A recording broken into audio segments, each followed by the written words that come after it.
My wife and children handed me divorce papers at my own retirement celebration, telling me I would get nothing from 40 years of work, while they took everything including my pension.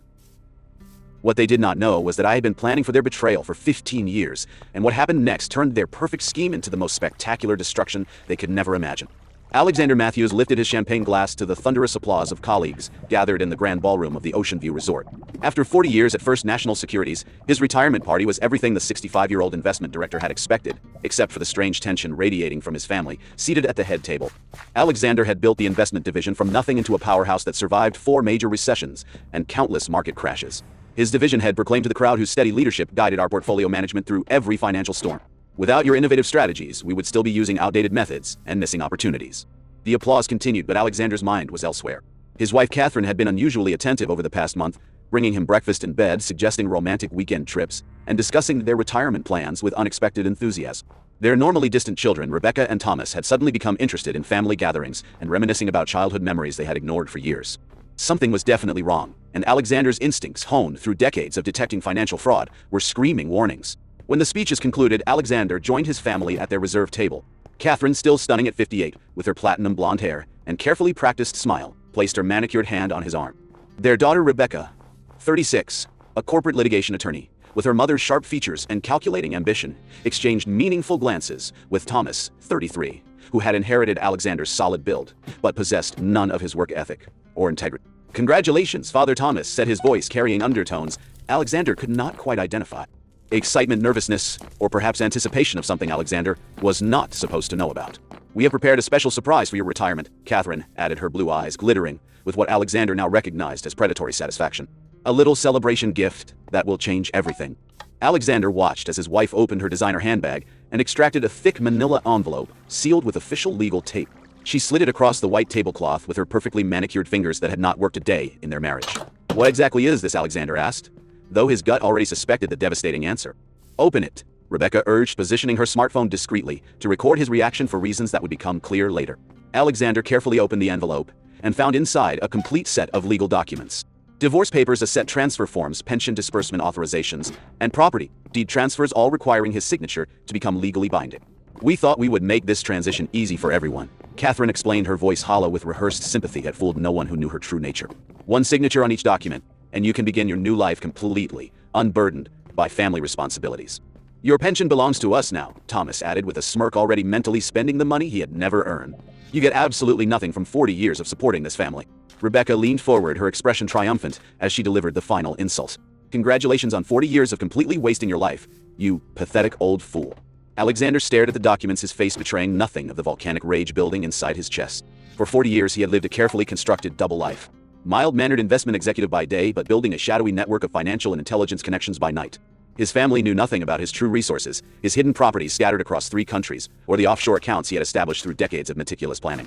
They thought they knew exactly who Alexander Matthews was, but they had never been more wrong about anything in their lives. Alexander took out his Mont Blanc pen, a 25th anniversary gift from Catherine, and uncapped it slowly. He signed each document with deliberate precision, his handwriting steady and controlled. "Understood," he said simply, tucking the pen into his breast pocket as his family exchanged victorious glances. "I will clear out my office belongings and be gone by tomorrow morning."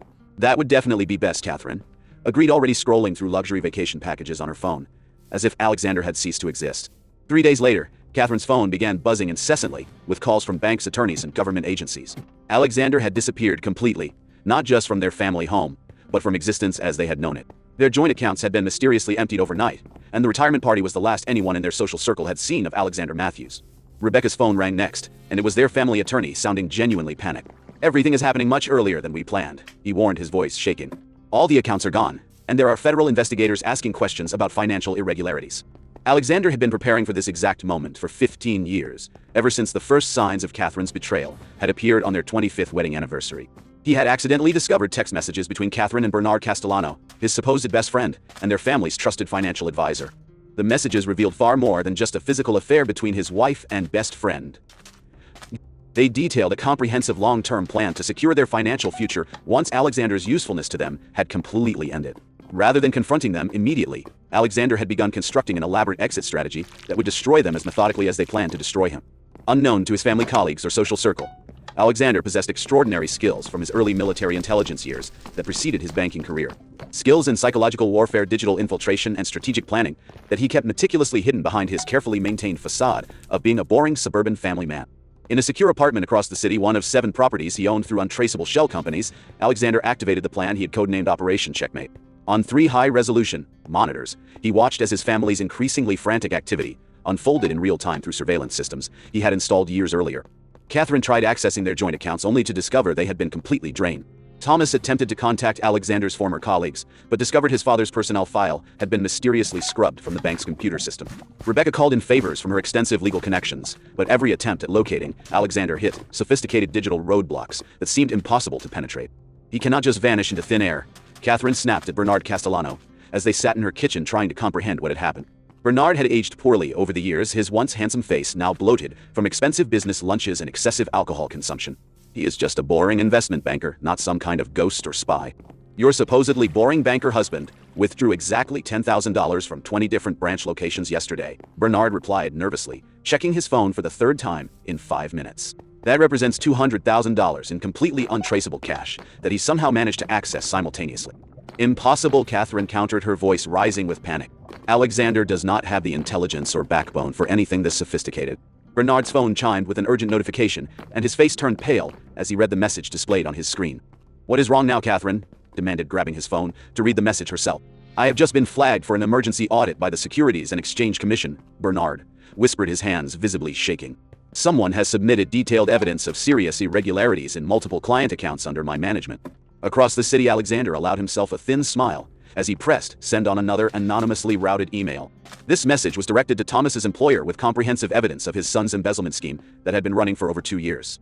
Thomas had been systematically siphoning company funds to cover massive gambling debts, a fact Alexander had documented meticulously. For Rebecca, Alexander had prepared something particularly special, since she was the most calculating and vicious of his children. Alexander accessed a secure server and uploaded detailed documents to the State Bar Association.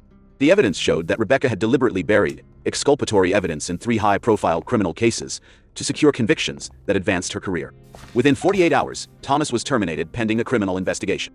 Rebecca was summoned before an emergency bar committee hearing that could end her legal career permanently.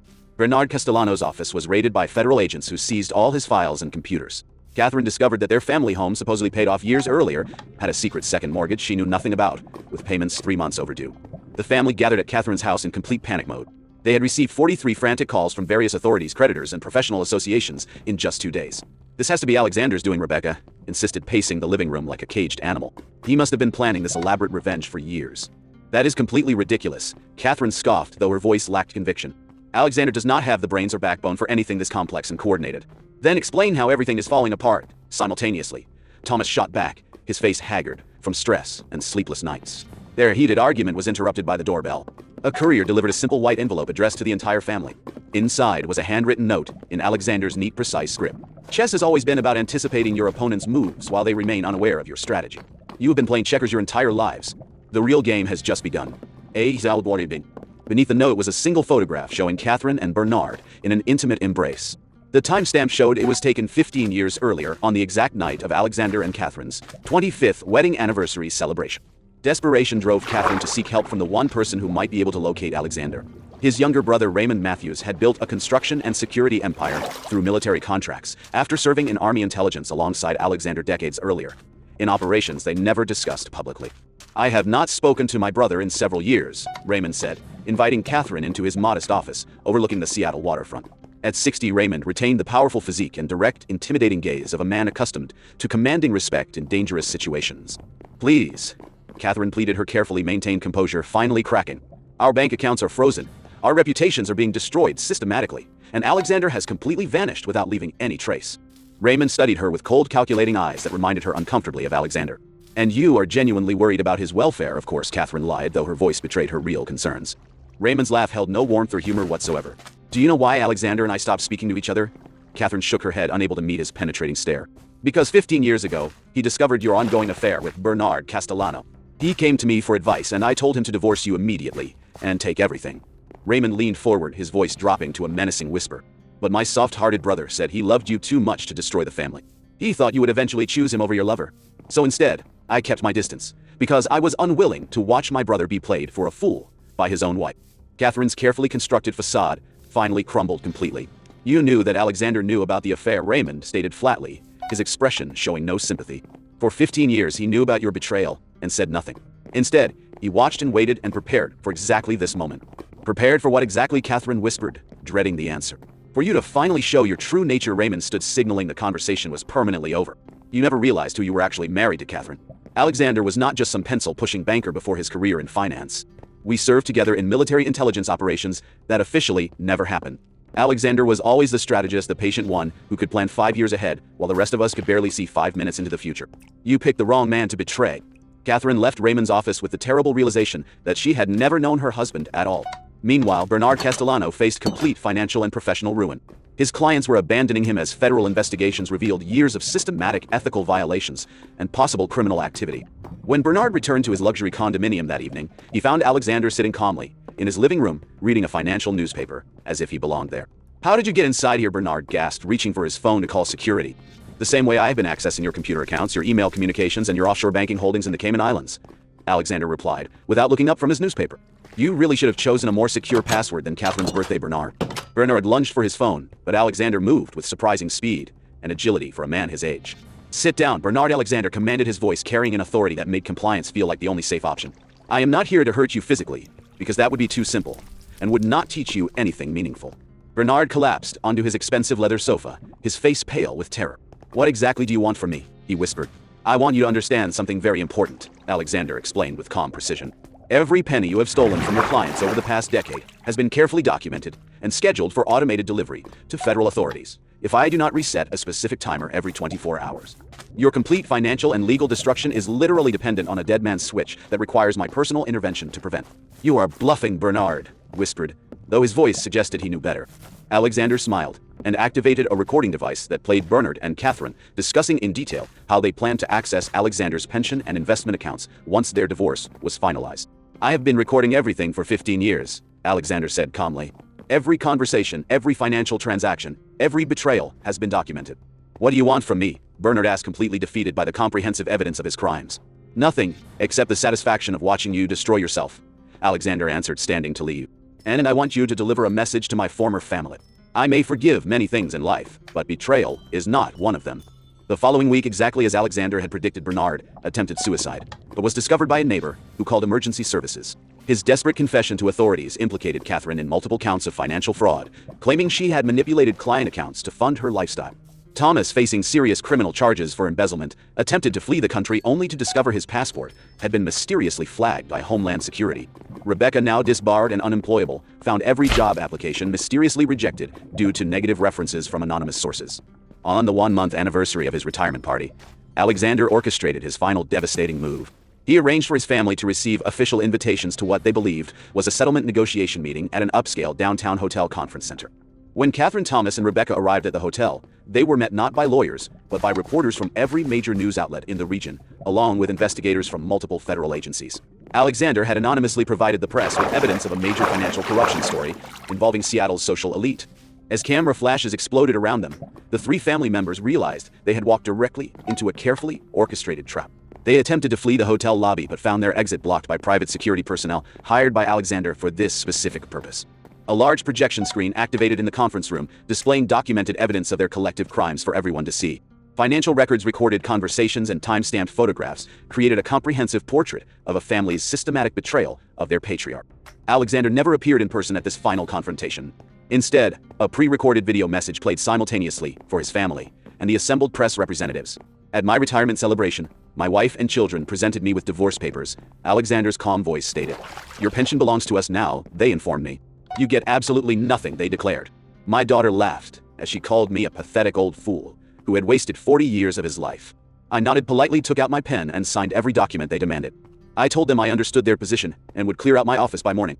3 days later, they received 43 frantic phone calls because their plan was falling apart much earlier than they had anticipated. The video continued with Alexander's voice maintaining its measured tone. They had planned to take everything I had worked for during 4 decades of marriage and family life. What they failed to realize was that I'd been prepared for their inevitable betrayal for 15 years. I signed those papers knowing it would be the last time I would ever give them anything of value. 6 months later, on a private beach in Costa Rica, Alexander sipped a cold drink while reading news updates from Seattle on his secure tablet computer. Catherine had been indicted on multiple charges of financial fraud and conspiracy. Thomas had accepted a plea agreement that included a 5-year prison sentence. Rebecca, though avoiding criminal prosecution, was permanently disbarred from practicing law and was currently working as a restaurant hostess to pay her basic living expenses. Bernard Castellano, after recovering from his suicide attempt, had turned state's evidence against all of them in exchange for a reduced sentence. Alexander's encrypted phone rang with a call from Raymond using a secure communication line known to very few people. They are finally facing their sentencing hearings next week, Raymond informed him. Are you planning to return for the proceedings? Alexander watched the sunset over the Pacific Ocean, painting the sky in brilliant shades of orange and red. No, he replied calmly. I have already given them enough of my life and energy. Any regrets about how everything turned out? Raymond asked after a moment of silence. Alexander considered the question carefully while waves crashed gently on the shore. Only that I waited so long to see them for who they truly were beneath their masks of family affection. As he ended the call, Alexander deleted the last monitoring program he had been using to track his former family's legal troubles. He had systematically dismantled their lives as methodically and precisely as they had planned to dismantle his financial security and personal dignity. The elaborate game of chess was finally over, and Alexander had achieved the most complete checkmate imaginable. But Alexander's story was far from over, because the consequences of his methodical revenge continued to unfold in ways that surprised even him. 2 weeks after the public exposure, Catherine made a desperate attempt to salvage what remained of her reputation by appearing on a local television news program. She claimed to be the real victim in the situation, portraying Alexander as a controlling, manipulative husband who had psychologically abused his family for decades. Catherine insisted that their plan to take his pension was actually self-defense against years of financial and emotional manipulation. Alexander watched the interview from his beachside villa and realized that Catherine still did not understand the depth of her miscalculation. Within hours of her television appearance, Alexander activated the final phase of his revenge plan that he had been holding in reserve for exactly this type of desperate counterattack. He released a comprehensive digital archive that he had been compiling for 15 years. The archive contained thousands of recorded conversations, video surveillance footage from their home, and detailed financial records, showing exactly how Catherine had been living a double life funded entirely by Alexander's income. The recordings revealed Catherine mocking Alexander behind his back, calling him a boring fool who was too stupid to realize she was using him.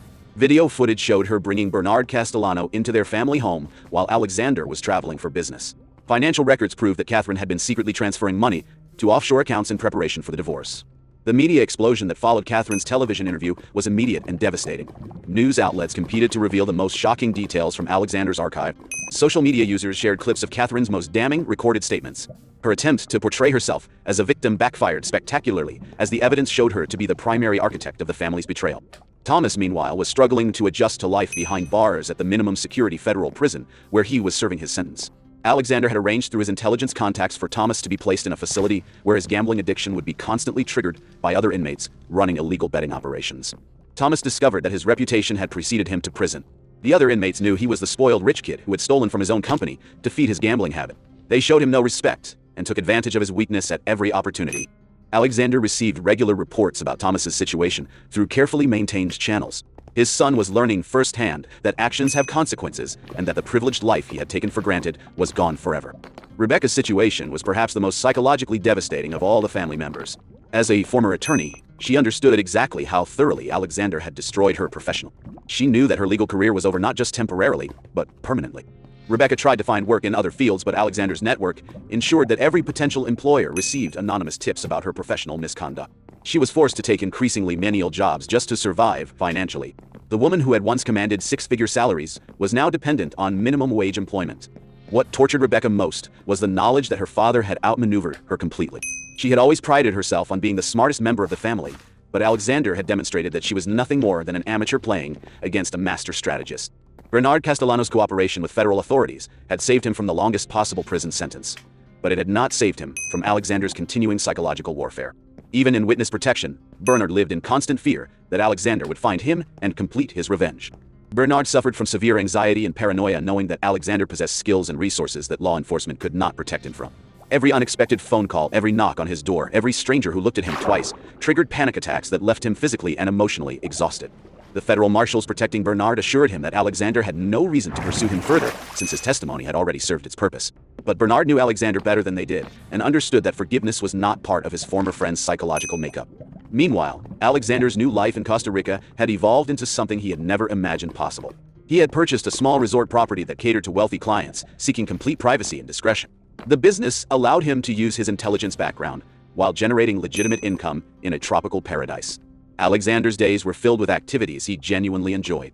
He spent mornings swimming in the ocean, afternoons reading books he had never had time for during his banking career, and evenings planning strategic improvements to his resort business. For the first time in decades, Alexander felt genuinely content with his life.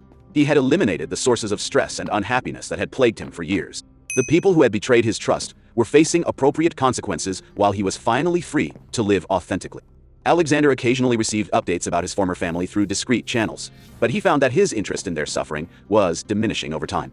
Revenge had served its purpose by delivering justice and teaching them that their actions had serious consequences. The most satisfying aspect of Alexander's new life was the complete absence of manipulation, deception, and emotional games that had characterized his marriage and family relationships. He interacted only with people who were honest, straightforward, and respectful of boundaries.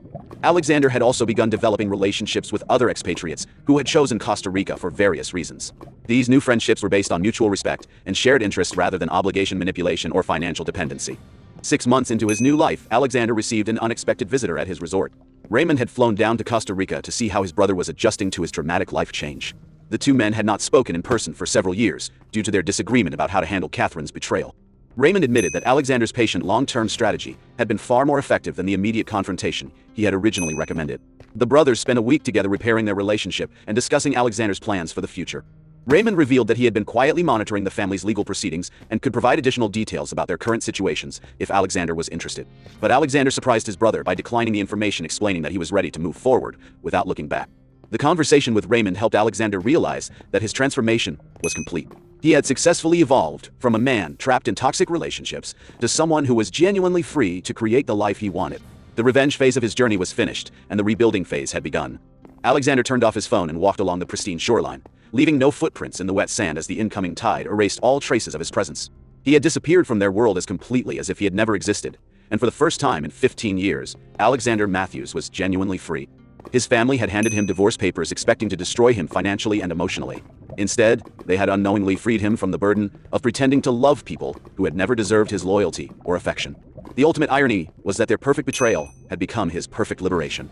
What would you have done if your own family tried to steal everything you had worked for your entire life? Share your thoughts about family loyalty and betrayal in the comments below. Sometimes the people closest to us are the ones we should trust the least. Have you ever discovered that someone you loved was planning to betray you?